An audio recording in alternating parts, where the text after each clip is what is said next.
So next is calcium hydroxide plus hydrochloric acid. So si hydrochloric acid na naman. So Ca ano ulit yun? CaOH2. Ganyan pag hydroxide lava. So plus hydrochloric acid. So magiging ganyan.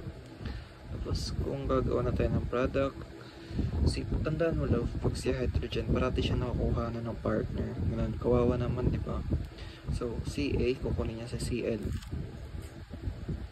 Kukunin niya sa Cl. Tapos, dito naman, si hydrogen, nagpartner na siya dito. So, magiging H2O. Now, bakit? Kasi, di ba, dalawa yung hydrogen dito. So, dalawa yung hydrogen. Wait lang, diba? H plus HO is equals to H2O. Like that. Parang ganun. Pero pwede rin siya like sulat ng ganyan. Mayroong mga instances na ganun. So, yan. So, kunin muna natin yung charges na to.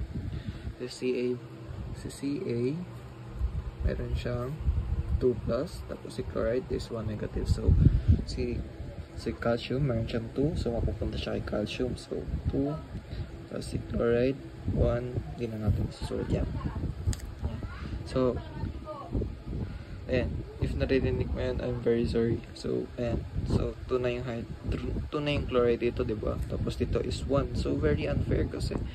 Ba't siya, diba? Napaka-unfair nun. So, Cl2. Lalagay na lang tayo dito ng 2. Para hindi kawawa si Cl, para balance na yung chloride dito, balance din yung chloride dito kasi si chloride dito is may 2. So dapat dito is meron ding 2. Ang galing. Tapos dito kasi si hydrogen is 2 lang. Eh dito sa side na to, yan. Ayan. So dito kasi sa hydrogen, and sa side na to kasi, di ba, dalawa yung hydrogen. So, hydrogen dito is 2. Tapos hydrogen dito is 2. So, magiging 4 na. 4 yung hydrogen dito sa side na to. Eh, dito sa side na to is 2 lang. So, ano ba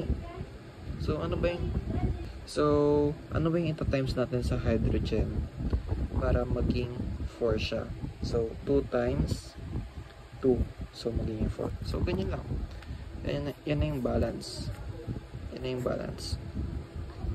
So, double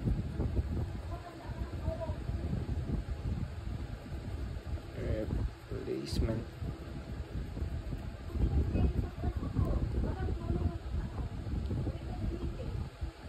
So, ano siya magiging siyang chloride. Pwede naman water lang. And